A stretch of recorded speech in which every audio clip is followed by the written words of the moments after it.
First summative evaluation 2026 class 6, বিষয় হচ্ছে ভূগোল, সময় 60 মিনিট, আর পূর্ণমান হচ্ছে 30। ঠিক আছে, এক সঠিক উত্তরটি নির্বাচন করে লেখো। একটি লাল গ্রহ হলো কি? উত্তর হচ্ছে আমাদের মঙ্গল। মহাকাশে যাওয়ার পোশাককে কি বলে? উত্তর হচ্ছে আমাদের স্পেস স্যুট। ভারতের বৃহত্তম রাজ্য কোনটা? উত্তর হচ্ছে আমাদের রাজস্থান। মাউন্ট এভারেস্টের উচ্চতা কত?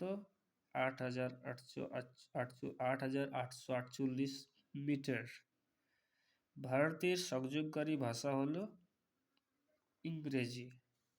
সূর্যস্থান পূরণ করো। ড্যাশ গ্রহদের চারদিকে ঘোরে? তাহলে উত্তর হচ্ছে আমাদের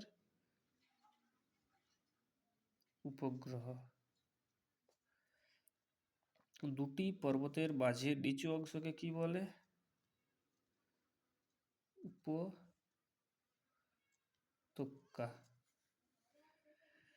সূর্য পৃথিবীর থেকে কত লক্ষ গুণ বড়? এটা হচ্ছে আমাদের 13 লক্ষ। লেজওয়ালা জ্যোতিষ্ককে কি বলে?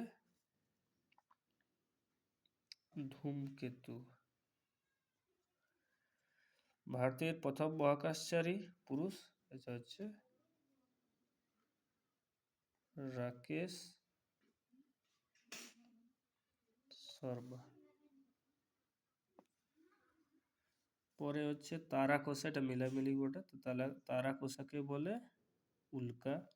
নিরক্ষরেখার মান 0 ডিগ্রি। ভারতের রাজধানী নিউ দিল্লি। একটি হিমবাহ সিয়াচেন।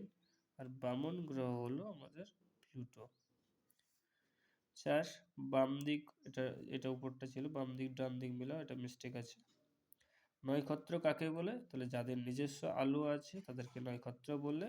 উদাহরণ হচ্ছে আমাদের সূর্য। গিরিপথ কাকে বলে? পাহাড়ি এলাকায় যে সরু রাস্তা সেটাকে গিরিপথ বলে। উদাহরণ হচ্ছে জজিলা, নাথুলা, এগুলো সব। বানিহাল। পৃথিবীর মেরু ব্যাস আর নিরক্ষীয় ব্যাস কত? তাহলে মেরু ব্যাস হচ্ছে 12,714, আর নিরক্ষীয় ব্যাস হচ্ছে 12,757। গঙ্গা নদীর দৈর্ঘ্য লেখো। তাহলে গঙ্গা নদীর দৈর্ঘ্য হচ্ছে আমাদের 2,525। সহজ কথায় বললে 25-25 মনে রাখবে। আর তার একটি উপনদী হচ্ছে যমুনা, গোমতী, এগুলো সব। সোন। নিহারিকা কাকে বলে? আর চাঁদ কি? তাহলে চাঁদ হচ্ছে আমাদের পৃথিবীর একটা উপগ্রহ। এখানে আমাদের কোয়েশ্চনটি শেষ হলো।